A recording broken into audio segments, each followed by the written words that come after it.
I would like to warmly welcome everyone to our episode of World of Short Selling. Every Friday, I'll be looking at what has happened in the past week, what new campaigns you should know about, and what could still be actionable opportunities.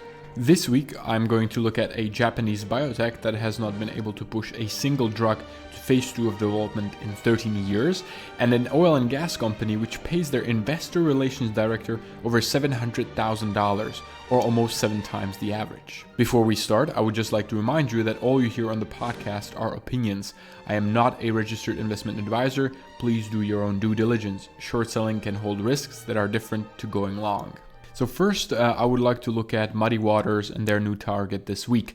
They targeted Peptidream, a Japanese $6.3 billion biotech company, due to its abysmal track record, which is not supporting the current valuation, according to the report of the short seller. The biotech is focused on special peptide therapeutics. However, if one reads the report of Muddy Waters, you're not really confronted with too many details about the underlying technology. Thus, even though we're talking about a classic biotech short, the thesis is not as reliant on one specific argument regarding biology and the underlying technology of Peptidream. Rather, Muddy believes that past performance of the company should be enough to show what is likely to happen in the future.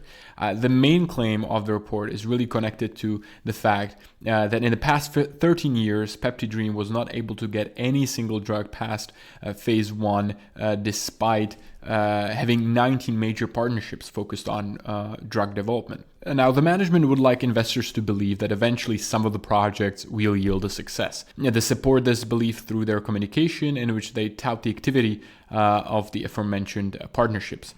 However, Muddy alleges that through their own and third-party research, they were not really able to find any signs of activity in many of the major partnerships.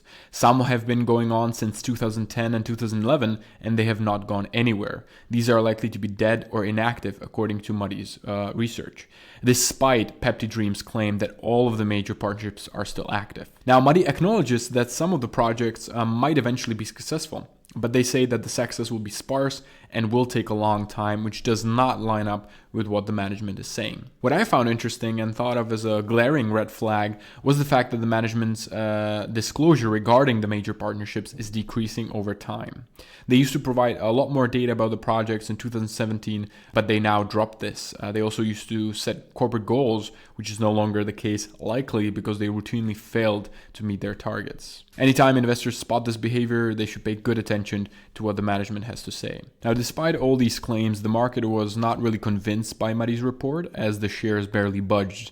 The management rejected the report, but did not release any detailed response so far. So it will be interesting to track what is going to happen here, and I believe that one nice thing about this short is that it will be quite easy to keep up with the developments. One will need to keep on checking what is happening with the major partnerships and see if there is any movement each quarter. So this was Muddy and Peptidream, a biotech with dubious performance, which according to the short seller should continue. The second campaign I want to point out is from Culper Research. This week, Culper released an update on their short thesis aimed at ProPetro, ticker PUMP, P-U-M-P, a $730 million oil and gas company. The initial report was released last week, but I have not mentioned it in my previous podcast. The original report alleged that PUMP corporate governance is a complete disaster. I would describe the claims as being on the same level as some of the corporate governance seen in the over-the-counter market or OTC market, which sometimes can have firms which disregard the need for transparency, among other things, in a very straightforward manner. One example can be a DCGD, which is a stock we discussed actually with Adam Gefford in the second episode of the podcast, where I did an interview with Adam. Now, the CEO of DCGD first misled investors about his background. One DCHD proxy said he graduated from Harvard, while this was not true, and then he even went briefly to jail because of a fight he took part in. While no one is fighting with anyone in the case of Pump, Culper's allegations do feel similar in some way. Now, Pump started to publicly struggle with corporate governance in August of this year.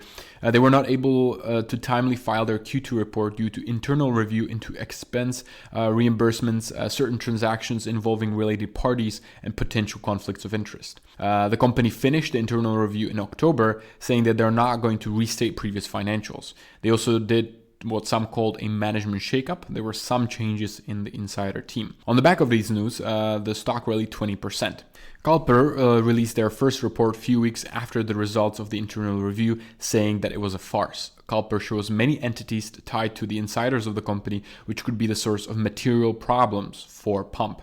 And perhaps most importantly, Culper notes that the member of the audit committee is the CEO's personal accountant, a glaring red flag. Now, that personal accountant also, of course, took part in the internal review. Now, in the update released this week, Culper continues to show corporate governance issues. The new report notes possible misuse of a corporate jet.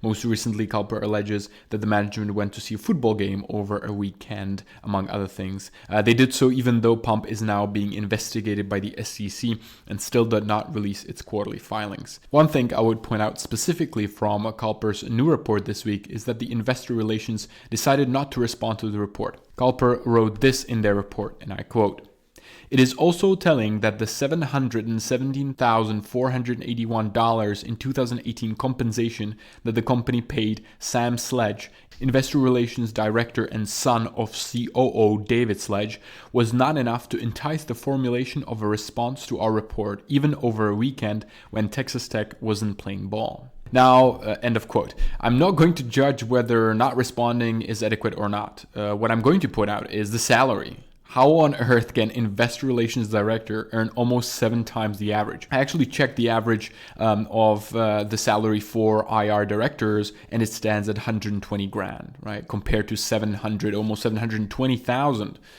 for Sam Sledge. We're not talking about IR of Facebook or some such giant, but an investor relations director of a $700 million company. Now, I also checked the proxy of Pump, and it did not seem that Sam Sledge would do anything else for the company. It just stated IR director and the compensation. I went so far to even check his LinkedIn profile, and again, he does not seem to be working in any other capacity at Pump.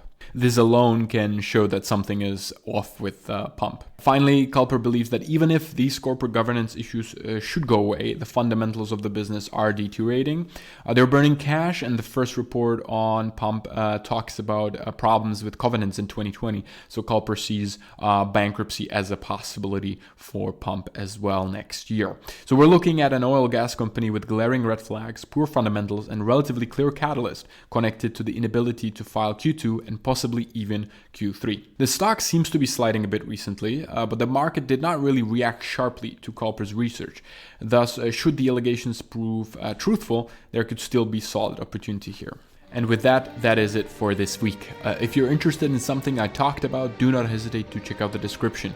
There are all the tickers alongside the reports I mentioned. If you enjoy this episode, do not forget to subscribe to the podcast. There will be new content each week. Thanks a lot for listening.